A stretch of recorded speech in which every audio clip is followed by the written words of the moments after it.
Operation Batiin si Jen ng congratulations! Happy graduation!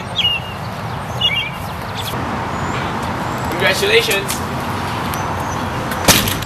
Gagraduate na siya. Ang sarap sa pakiramdam.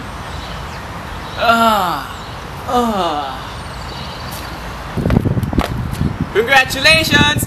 Woo!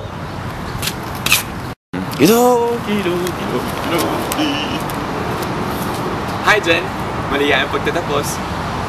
Natutuwa ako para sa'yo. Natutuwa ako para sa'yo! Ho! Gagraduate na siya! Gagraduate na siya! Gagraduate na siya! Yes! Yes! Natutuwa ako at gagraduate ka na. Ibig sabihin niyan, hindi ka na magbubulan. Ibig sabihin niyan, hindi ka na gaano magkakapit. Ibig sabihin niyan, hindi mo sasabihin sa akin na nawawala yung ID mo at hindi ka makapasok sa school nyo. Happy graduation! Hi Jen! Congratulations! Anong pakiramdam mo ngayon gagraduate ka na?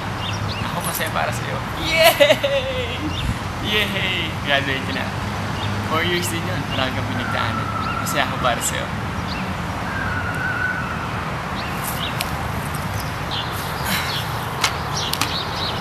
May babatiin ako ngayon. May kumakalat kasi ng balita na gagraduate na siya. Ngayong araw, mga 4 ng hapon. Mas 4, bale, ilang oras mula ngayon. At ito, ginawan ko siya ng maikling sulat ng pagbati. Ito na yun.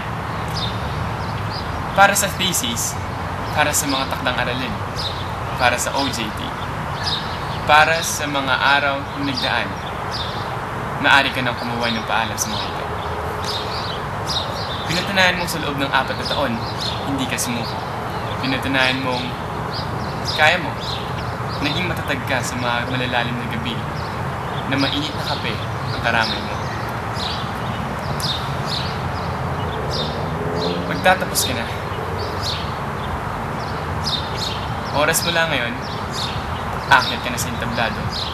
Suot ang iyong toga.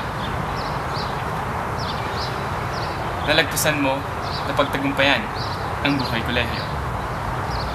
Makakamtan mo ang diploma na sumisimbolo sa piraso ng karunungang iyong nakamit.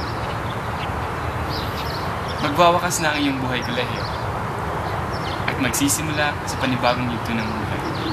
Payo ko lang sa'yo, batiin mo ito ng mga ngiti. Buong pagmamalaki kitang binabati ng maligayang pagtatapos at sa mga susunod pang tagumpay sa iyong buhay, nandito ako. Babatiin ulit kita ng happy graduation.